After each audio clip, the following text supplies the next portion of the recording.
The hollow house leaned into the wind, a rotting skeleton of timber held together by 70 years of neglect. Noah stopped at the edge of the porch, his boots sinking into soft, dampened wood.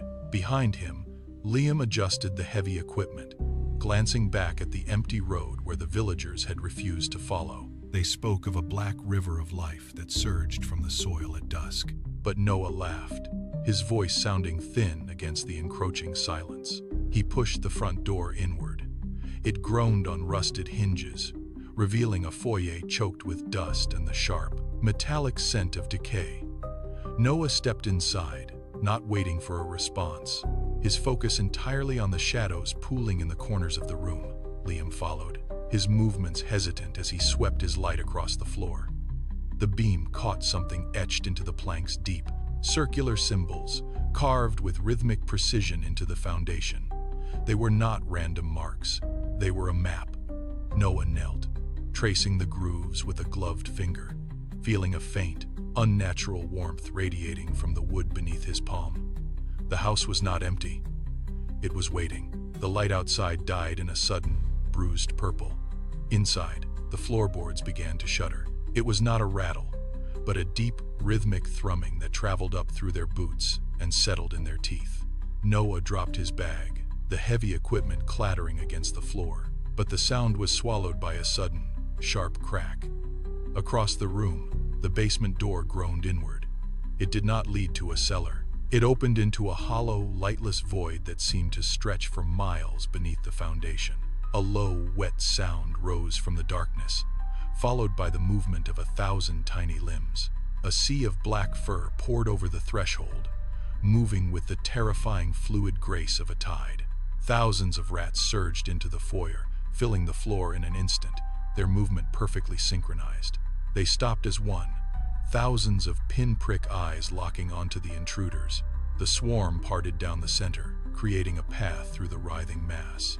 A figure stepped forward from the dark, movement slow and deliberate, dwarfing the space. It stood in the center of the rats, a presence that made the air grow thin and biting. Silence reclaimed the house, heavier and colder than before. Liam spun toward the exit, his boots skidding on the floor. He lunged for the stairs, but the wood groaned, warped and hardened into cold, unyielding stone. The path was gone. A discordant chorus of wet, high-pitched squeaks filled the room, emanating from the hooded figure. Panic took Liam. He swung his boot, crushing a rat near his feet. The creature did not bleed. It dissolved instantly into a mass of pale, writhing white worms. Before Liam could scream, the parasites surged up his leg. Moving with sickening speed, they swarmed over his skin, burrowing into his pores, forcing their way into his mouth. Noah reached out, but his hands turned to lead. He could only watch as Liam stiffened, his back arching into a jagged, unnatural curve. The life vanished from Liam's eyes, replaced by a flat, blinding white glare. His features slackened, then pulled tight into a mask that bore no recognition of his friend. Liam stood, his movements now jerky and insectile. He turned toward Noah, his jaw hanging loose, emitting that same discordant sound of 1,000 squeaking voices. The transformation was complete. The person Noah knew was gone, replaced by a vessel for the swarm. Noah snapped. The sight of his friend moving like a puppet broke the hold of his terror. He lunged for the iron lantern hanging from his belt, his fingers fumbling with the latch before he ripped it free. He did not hesitate. He swung the heavy casing with every ounce of his remaining strength, driving it into the floorboards at the feet of the hooded figure. The glass shattered. A spray of fuel ignited against the dry, rotted wood. The fire roared to life, a hungry orange wall that leapt upward in a heartbeat. The hooded figure let out a shrill, piercing shriek that rattled the very air. The swarm of rats erupted into chaos, turning into a frantic, squeaking tide as they scrambled away from the heat. Flames licked the walls, consuming the curtains and the floor in a blinding, blistering blur. Noah turned and ran. The house groaned, the structure giving way under the weight of the flames. Beams snapped like dry twigs. He dove through the threshold, his hands clawing at the dirt as the ceiling fell in behind him. Dust billowed out in a thick, choking cloud, muffling the sound of the collapse.